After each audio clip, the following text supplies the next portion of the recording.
Ladies and gentlemen, I stand before you today with my heart full of gratitude and conviction. I want to start by asking you a simple question. Have you ever felt like you've done absolutely everything in your power, and yet the universe seems to hold back its blessings, leaving you stuck in a place of frustration or fear? I know I have. I've had moments in my life standing on the brink of a big decision when it felt like I was pressing forward with all my might but getting nowhere. It was as if every door I knocked on remained closed. And in that still, quiet pause, I realized something that changed my life. When we leave it to God, miracles can happen. That's not just a lofty idea or theoretical concept. I'm talking about the very real and tangible experience of surrender, faith, and transformation that occurs when we invite the divine into our everyday struggles, joys, and ambition. If you've ever felt weighed down by the demands of this world, hold on tight, because I want to share with you a message that I believe can set your soul on fire and remind you of the remarkable power that becomes available when you trust God to work on your behalf. I recall being a young man, hungry, curious, dreaming big, constantly questioning my path forward. My father was a pastor, and my mother was a strong, hard-working woman who believed in me more than I believed in myself at times. I came to appreciate that there are moments in life when you stop wrestling with your own strength and simply kneel. It was in those humbling moments that I felt a spiritual surge of possibility. God's plan has never been about me muscling my way into success. It's been about learning to step aside and let the divine current take me to places I never imagined I'd go. Maybe you've heard a version of this story before. Maybe you've seen it in the life of someone you admire, or maybe you've tasted it yourself. But tonight, I want to take us deeper, to remind us that leaving it to God is not about giving up your responsibility. It's about recognizing a power greater than your own. You see, there's a tremendous release that comes when you move aside your ego, your fears, your timelines, and your checklists. And let me pause here to say, I'm not telling you to be passive. This isn't about letting life roll over you. No. We're called to strive, to work, to prepare. But beyond all that striving, there's a point where you just can't do any more.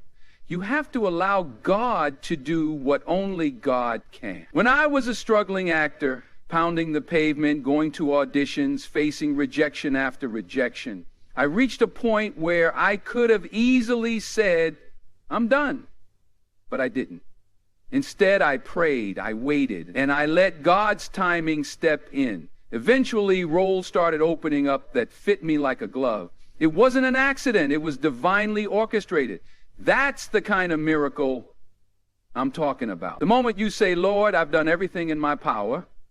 If it's meant for me, please guide me. Something shifts deep inside your spirit and out in the world. Now, let me ask you another question. What if your greatest breakthrough is just on the other side of letting go? Sometimes we hold on so tightly, so fearfully, that we miss out on the miracle waiting right beyond the horizon. I know that life can come at you like a storm. Family difficulties, health scares, financial stress, you name it, it can all pile up. That pressure can tempt us to rely only on our own strength, as if giving God control might cause us to lose something. But the real risk is in refusing to relinquish that iron grip on our plans. Our human nature makes us want to direct the narrative. Yet time and again, it's been proven in my life and in countless others that God's storyline is more creative, more fruitful, more astonishing than anything we could write ourselves. That's why I stand here urging you to consider letting go of your preconceived notions, your forced timelines, and let God steer the ship. When I talk about miracles, I'm not always speaking about the lightning bolt moments, although those can happen too. I'm talking about the everyday miracles. Like the time I was on set for a film and I witnessed someone who was on the verge of giving up gain a second wind simply because they heard a kind word or saw a small act of kindness. That everyday miracle you see when a family that was in turmoil finds unity again, All because someone in that family took a leap of faith and prayed over their struggles. The kind of miracle that sees a community come together for a cause, hearts softened and differences set aside, simply because one person chose to listen to the voice of compassion. When you let God in, He rearranges everything, from your personal relationships to your professional pursuits, from your hidden fears to your wildest dreams.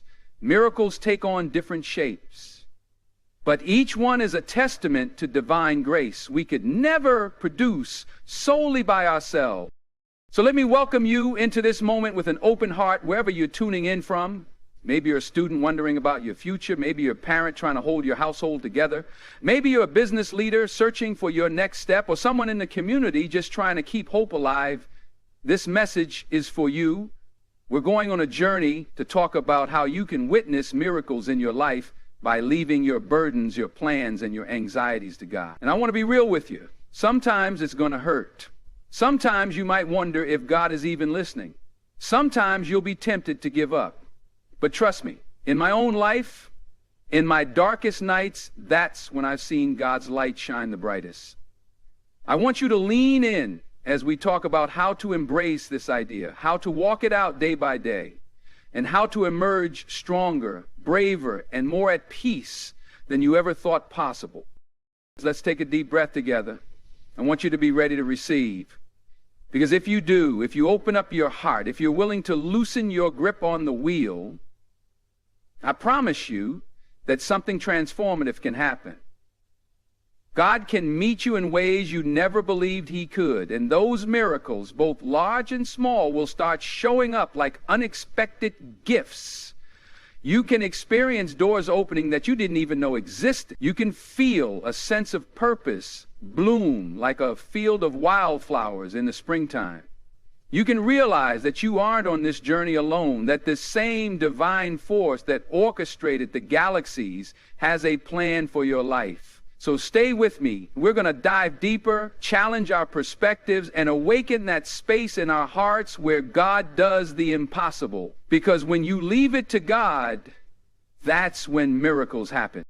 Friends, let me start by saying something that might shake you a bit. The greatest obstacle to our own miracles is often ourselves.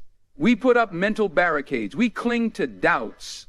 We rely too heavily on our own abilities, and we forget that our possibilities expand when we open up to God's plan. I want to share with you what this looks like through three main insights that have reshaped my life and the lives of countless people I've encountered. Each insight stands on its own, yet together they form a tapestry of faith that can lead to extraordinary experiences. These insights revolve around the power of surrender, the importance of patience, and the need to step forward in action. Because letting go and letting God isn't an excuse to remain stagnant. It's a call to step into your destiny with renewed vigor and unwavering confidence in the one who never fails.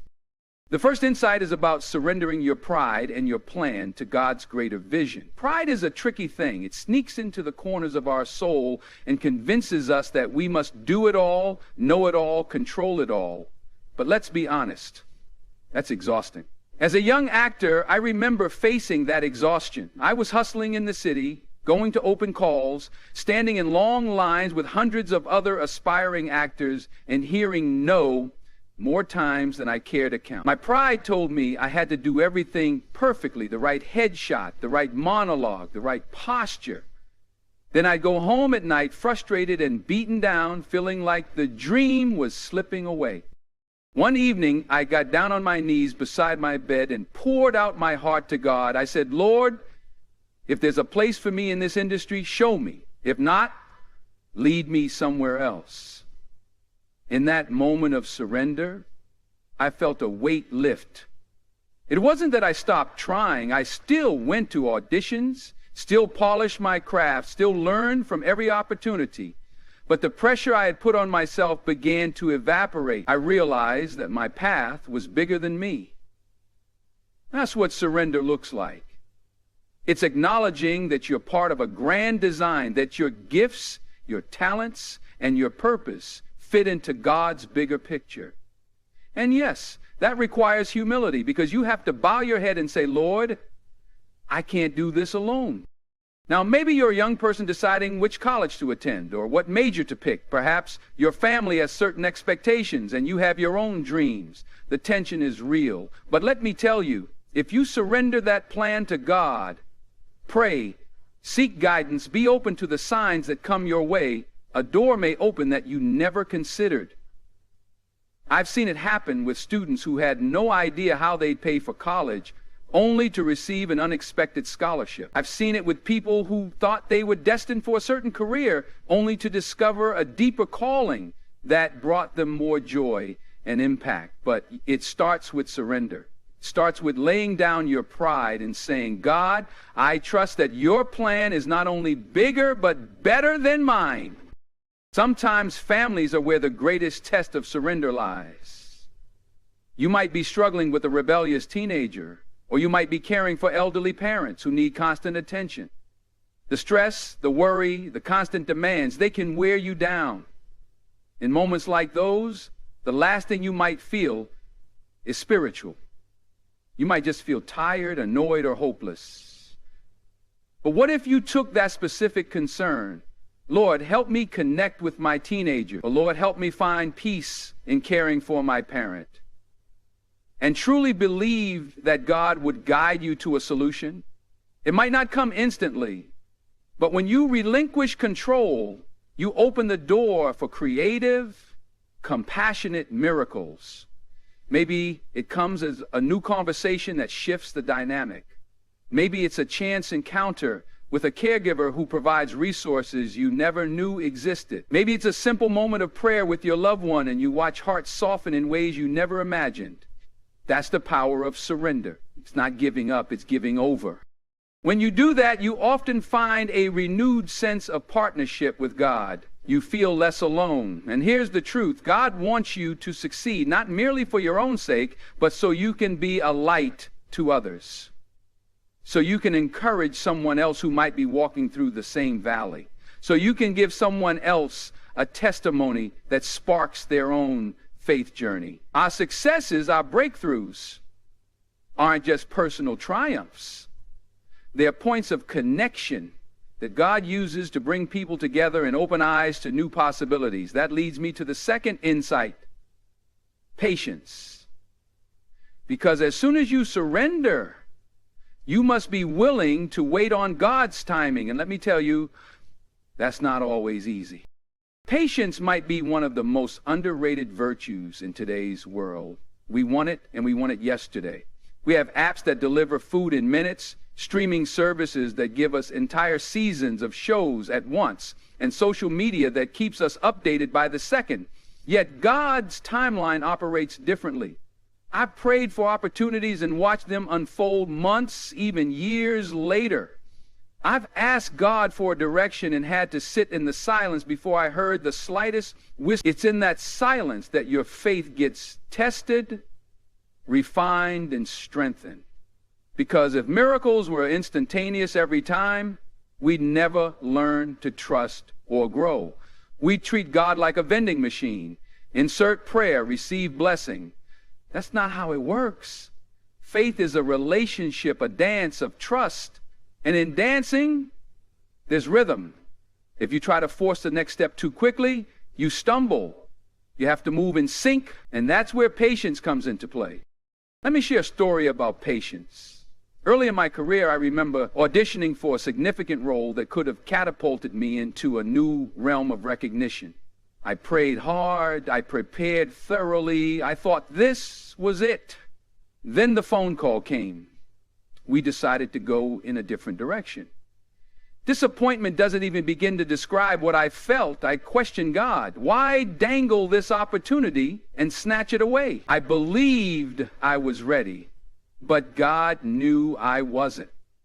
A few years later, I landed another role, one that fit me more authentically, showcased my abilities far better, and connected me with the right people, not just for my career, but also for my spiritual and personal growth. Looking back, I can see God's fingerprints all over that timing. The no I received was just a not yet in disguise. That's patience. That's waiting for God's perfect moment. Young people especially wrestle with patience. You're trying to build a life, find your calling, determine your relationships, your future. The noise around you, social media, peers, culture, tells you that you have to figure it all out now. That if you're not an overnight success by a certain age, you're behind. Let me stand here and say, that's a lie. You are on God's clock, not the world's. And God's clock isn't slow, it's precise. Waiting doesn't mean doing nothing. It means preparing your heart, refining your skills, serving others in the meantime, and trusting that at just the right juncture, God's plan will unfold. Patience is like a seed that you water with faith. You won't see immediate results, but one day, you wake up to a full-bloom miracle that was worth every second of the wait. In families, patience is crucial too. I recall a woman who shared her testimony with me after a speaking event. She'd been praying for her husband to overcome his struggles with addiction. She waited years, enduring heartbreaks, setbacks, relapses. She held on to hope by a thread, but she refused to let go of the promise she believed God had given her, that her husband could find healing. Over time, with treatment, with prayer, with community support, he did. Today, they're rebuilding their lives. She told me the miracle wasn't just his sobriety. The miracle was that God taught me patience and unconditional love. That's the kind of transformation that can only happen when you're willing to walk the long road and wait on God's intervention. In the business or community realm, patience also pays dividends. We live in a world that loves quick wins and viral successes, but meaningful, sustainable impact often takes years to cultivate. I've seen community leaders try to solve deeply entrenched problems, poverty, violence, lack of resources, and get discouraged because they can't fix it all overnight. But real change, grounded in faith, requires a steadfastness that refuses to quit. You might see small incremental improvements, a tutoring program that helps a handful of kids, a new community garden that offers fresh produce, a series of neighborhood meetings that begin to build trust among diverse groups. Each small step feels like it's barely making a dent, but over time, you see a shift in the atmosphere. You see hope spring up like water in a desert. That's God's timing at work. That's leaving it to God while you remain faithful in the tasks at hand. This brings me to the third insight. When you leave it to God, you must still move your feet. Let me be crystal clear. Trusting God does not mean you sit on your couch waiting for a miracle to drop in your lap. Faith without works is dead. It's like having a vehicle full of gas and refusing to turn the key. God will open doors, but you have to walk through them.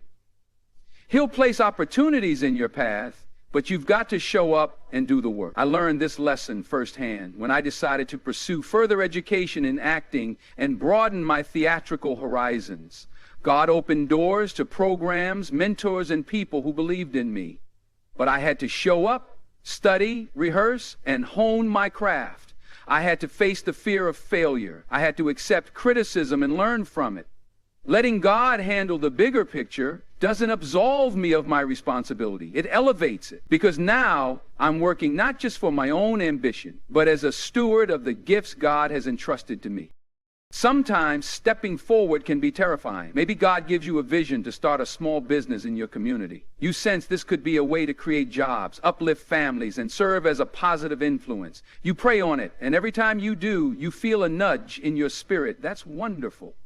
But then you have to write a business plan, research, save money, perhaps take a loan, build a network, and be willing to fail and learn from your mistakes. Faith is not passive. Miracles often happen at the intersection of divine intervention and human action. It's that synergy that produces outcomes beyond imagination. We see this synergy in stories throughout Scripture and history. David had to pick up the sling before God guided that stone to Goliath's head. Moses had to lift his staff before God parted the Red Sea. Rosa Parks had to stay seated so that the larger movement for civil rights could gain momentum. Mother Teresa picked up one orphan child after another, trusting that God would provide. If those individuals had done nothing, We might never have heard their names. They felt the divine call.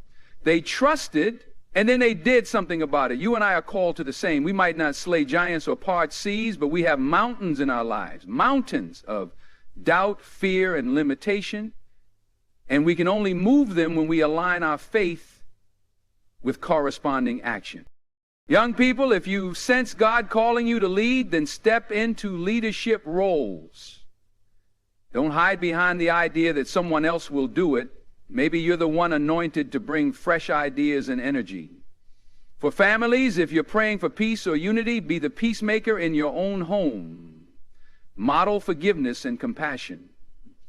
For business owners, if you're praying for breakthrough, be diligent, have integrity, treat employees well, and invest in your community. For those in ministry, if you're praying for revival, then study the Word. Reach out to people in love and serve with humility. The miracles happen when you show up and God shows off.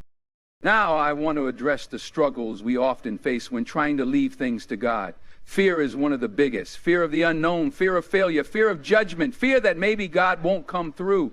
Let me ask you, how many times have you let fear keep you from stepping into your blessings? I'll be honest, early in my journey, fear almost paralyzed me. I feared rejection, so I hesitated at auditions. I feared being misunderstood, so I kept my faith private. But every time I let fear win, I robbed myself of a moment of growth, a potential miracle. Breaking free from fear requires reminding yourself who God is. We serve the one who created the heavens and the earth, who brings life from the dust, who conquered death. If he can do all that, can he not guide your path? The same power that raised Lazarus from the grave can resurrect your dead dream. The same power that fed 5,000 with a few loaves and fishes can multiply the fruits of your labor. When you truly believe that, fear starts losing its grip. Another struggle is doubt. We doubt ourselves and we doubt God. We wonder, does God really care about my problems? We look around and see so much suffering and assume maybe miracles are just for others. Let me tell you, that's the enemy talking. If you're doubting, remember that doubt can be a doorway to deeper faith if you bring it to God rather than letting it fester. Thomas doubted until he touched the wounds of Christ, and that doubt turned into unwavering belief. If you doubt, pray like the man in Scripture who said, "Lord, I believe, help my unbelief." Over time, your doubts can transform into a more robust, tested faith. Once you walk through a storm with God, you come out soaked in grace, with a story that no one can take from you. Maybe your struggle is impatience. You want your miracle now. Perhaps you've been toiling, striving, praying, and you're just tired. You feel like, Lord, when is it my turn? I encourage you to hold on a little longer. Look back at the times God did come through. Look back at the doors he opened for. Sometimes gratitude for past blessings can fuel the patience we need for future miracles. And while you wait, keep sowing good seeds of kindness, hard work, faithfulness, and generosity. One day you'll reap a harvest that surpasses your expectation. Let's talk about solutions, practical ways to cultivate the mindset that allows miracles to flourish in your life. First, set aside time every day, even if it's just a few minutes, to be still with God. Shut out the noise, meditate on a scripture, or simply reflect on his goodness. It's in those quiet moments that God can download insights into your heart. Second, keep a journal of answered prayers and blessing. This becomes your personal record of God's faithfulness. On days when your faith runs low, flip through that journal and remind yourself that God has never abandoned you. Third, find a community of believers. You weren't designed to do this alone. Whether it's a local church, a small prayer group, or a circle of trusted friends, surround yourself with people who will pray with you, encourage you, and hold you accountable. And last, take action.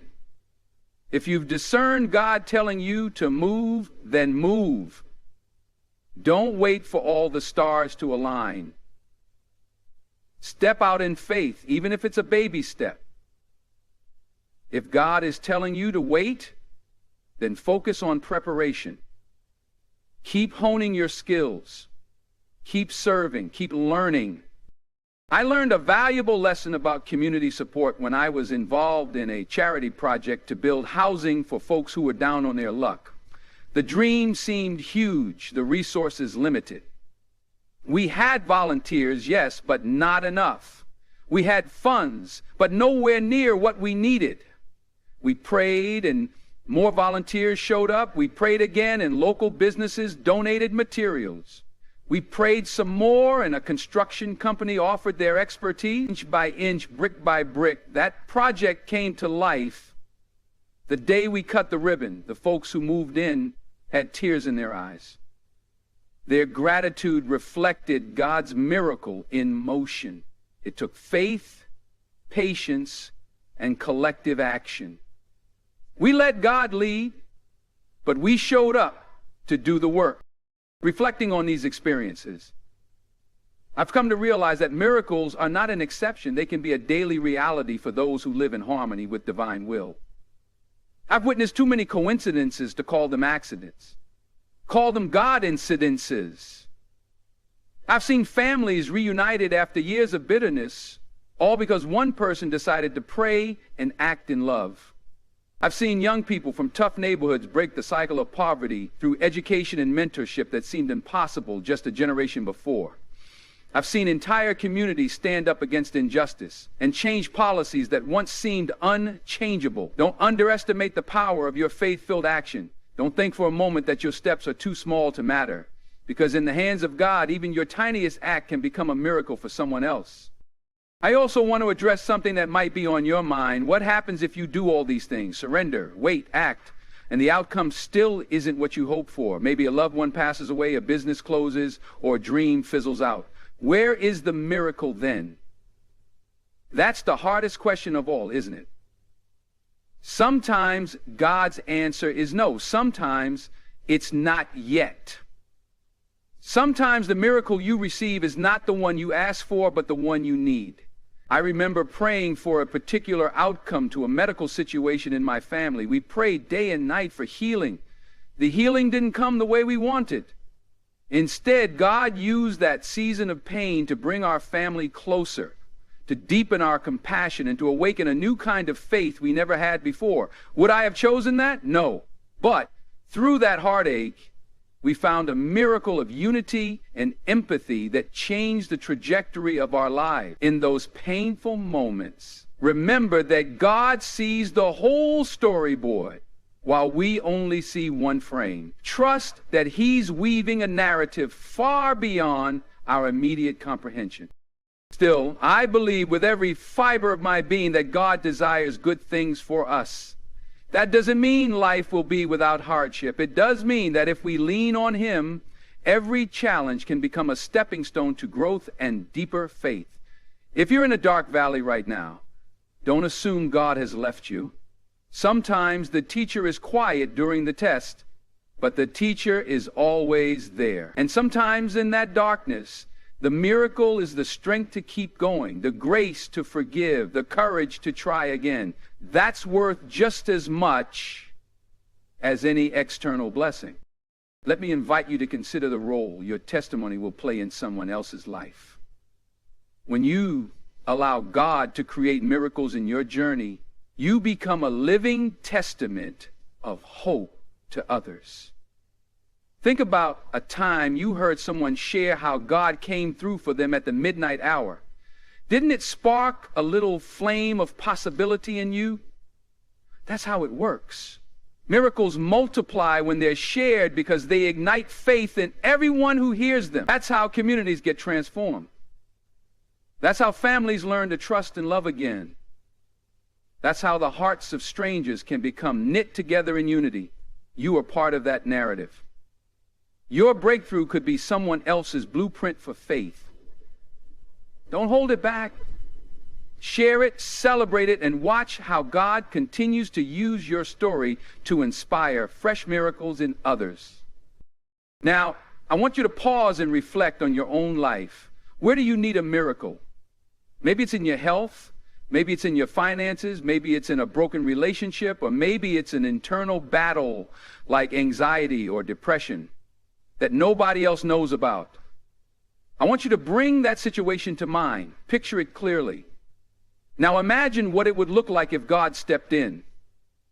Feel that glimmer of hope. Then ask yourself, what can I do right now, today, to open the door for God to move? It might be a prayer, a phone call, a decision to forgive someone, or a commitment to a new mindset. Whatever it is, hold on to that action step. Because as soon as we conclude here, I want you to make the first move. I believe that you can walk out of here not just stirred emotionally, but genuinely ready to leave it to God and watch the miraculous unfold. As we move toward our close, let's recap what we've walked through together. We started by acknowledging that miracles become possible when we recognize that we can't do it all alone. Our first step is surrender, laying down our pride, plans, and fear before God. Then we learned about the value of patience, waiting on God's timeline, trusting that He's orchestrating events in a way that often surpasses our immediate desires. Finally, we tackled the idea that faith demands action. We can't just wish for miracles. We have to position ourselves to receive them by moving, working, and serving in alignment with divine guidance. Along the way, we saw that fear, doubt, and impatience can be obstacles, but each of those can be overcome with the power of prayer, community, and a deep conviction that God is who He says He is. We've also explored the transformative nature of miracles, how they're not always about grand displays, but can manifest in the quiet corners of everyday life. A reconciled relationship, a new opportunity at the right time, a spark of inspiration that lifts someone out of despair. These are no less miraculous than parting seas, and we acknowledge that sometimes the miracles we get aren't the ones we wanted, but the ones that shape us for eternity. Through it all, the core truth stands firm. When you leave it to God, when you truly release your burdens and invite Him into the situation, you set the stage for something supernatural to occur. That's what we mean by miracles, supernatural grace invading natural circumstances. I hope you feel the weight of this invitation, because it's not just a feel-good statement. It's an invitation to live differently, to see the world through the lens of faith, and to become a vessel of God's love and power. Your life, my friend, is meant for more than mere survival. You're here to thrive, to shine, to be a blessing. And that can't happen if we keep everything under our own control. There's a reason why Scripture says, be still and know that I am God. In that stillness, in that relinquishing of our frantic attempts, we discover the peace and the possibilities that only come from trusting a divine hand. Right now, you might be feeling a stirring in your heart. Perhaps a door has opened in your mind and you realize there's an area of your life you've tightly guarded. You've tried to fix it, manipulate it, or outrun it. Maybe tonight is the night you place it on the altar, so to speak, and say, God, I'm done fighting this battle in my own strength. Have your way. And I can't promise you that everything will change instantly, but I can promise that God will meet you in that place of surrender. Over time, you'll witness small shifts, moments of grace, and eventually you'll look back and see just how far you've come, all because you let the Almighty lead. This is your call to action. Don't leave this moment without making a commitment to trust God in at least one new area of your life. Write it down, share it with a friend, lift it up in prayer daily, and then take whatever small or large steps are necessary to act on that faith. Because miracles are not just for special people or special times. They're for everyone who dares to believe. They're for students, parents, entrepreneurs, artists, community leaders, anyone willing to open the door and let God's presence transform their circumstances.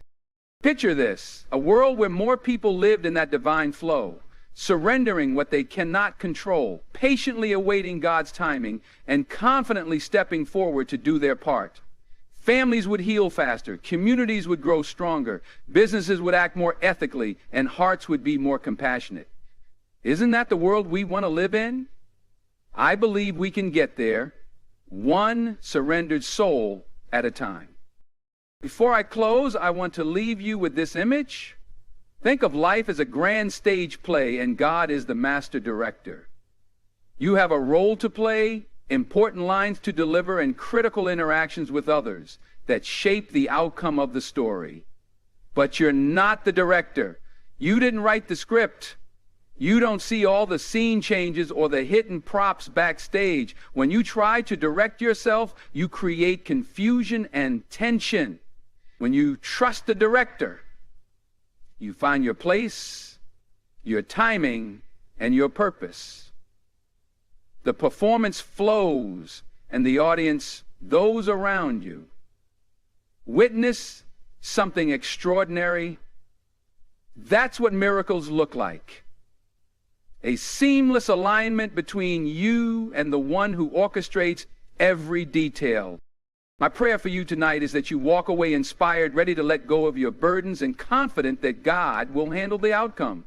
Because He will. He has a track record of faithfulness from Genesis all the way to your life story. And yes, sometimes the road is winding, but the destination is always worth it.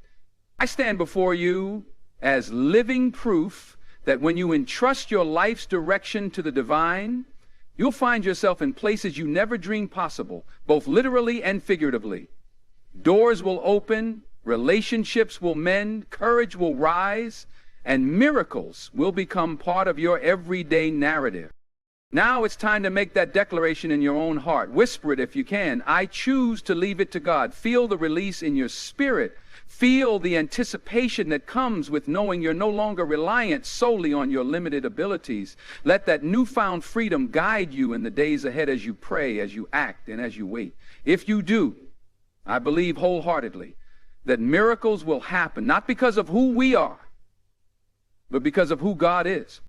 Thank you for sharing your time, your energy, and your openness with me tonight. May the peace of God that surpasses all understanding fill your heart. May doors open for you in unexpected ways. May your relationships flourish under divine grace. And may you stand as a beacon for others, showing them that yes, indeed, when you leave it to God, miracles happen.